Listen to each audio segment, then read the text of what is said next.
a compelling brand that is, you know, defined like a Sequoia brand. We haven't had that chance yet, you know, or we haven't created it. I'll say we haven't performed.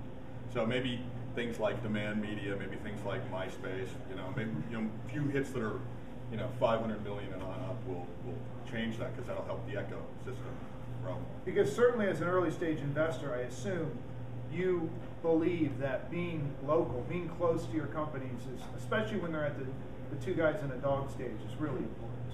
I think it's really important. Yeah, I really want to be near the companies, just to get really, you have to feel the company so you can make the right decisions on the company. One question about it's almost an art. CEOs. It's inevitable, the question always comes up. How do you think about transitioning of a CEO who was a starter CEO and now the company's growing? Well, it's interesting. So there's the bifurcation again in our situation. If you're an idea where a company can be a big feature set of a Google or maybe Yahoo again, or whoever's buying at the time, let's stay on the website, maybe you can stick with that CEO throughout the growth and, kind of everybody sails off into the sunset. But if you're trying to go IPO, on the other side of the thing, they seldom make it. I mean, I was a founder CEO. I don't think I was the appropriate guy to run a 300. Did you stay through to the IPO? I stayed to the IPO. Huh?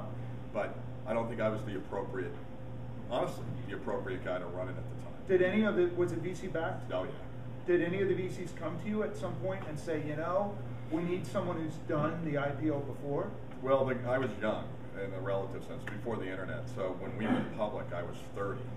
That's young, because the company's we got it there in 5 years. So the guy that ultimately became the CEO was 44. I think he had more experience, he had more success.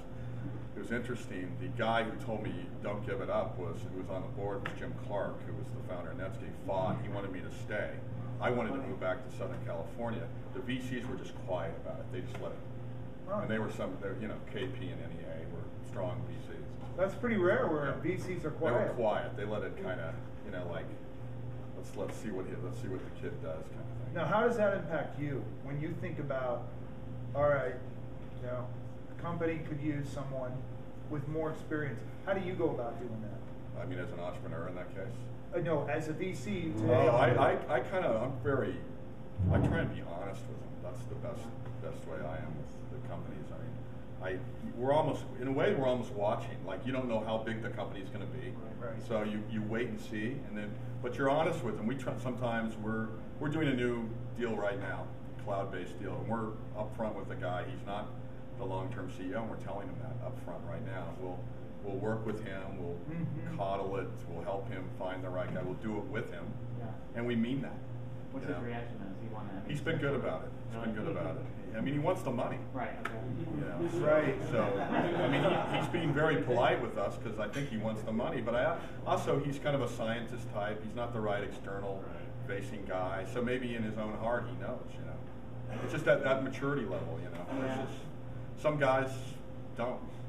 Well, just a couple. Let's jump to a few questions here. Just to take on what kind of your mind was that it was hard just a couple months ago. There was that survey at VC. They asked a lot of guys, what's the problem with business? And they all said more or less, well, half these funds need to go. Not mine, of course. So from an insider perspective, you've also sort of seen smart funds and funds that maybe you didn't really want to do business with. What's your perspective on some distinctions about what's a firm that should survive, or the smart things they're doing, what are the things that you want to avoid, the funds that sort of are not so good, what are they doing? What I would say is, so the question is really, what's the traits of the firms that are going to survive versus the one that are going to die off, and it's really complicated because it involves not just a variable like, do you want to continue investing and do you have good ideas about where to invest? It's also, what is the average age of the partner? Where are they in transitioning the junior guys up, right? How many people how many board seats do you currently have? If you're on 10 boards, and it doesn't look like you're going to be off those 10 boards for a few years, it's kind of hard to raise a brand new fund and invest in another 10 companies. You know, it just, so those are the kind of the things that sort of are in the details that lead to firms raising money or not raising money. But I do believe that there will be a pronounced movement into sector-related funds, because I think investors, they've gotten a little bit kind of cold on the idea of I'm a generalist fund and I don't necessarily have any particular idea about where I'm going to put the money, but trust me, I'll put it somewhere. And that worked for 25 years. And I think now they would like a little bit more evidence of, is the area you're going to deploy the capital going to be productive use of capital? And a lot of VCs don't like being in that position. They would prefer to just sort of be passive and say, what's cool, and then I'll invest in that. Bill? That's a good point, because, and it ebbs and flows with the LPs.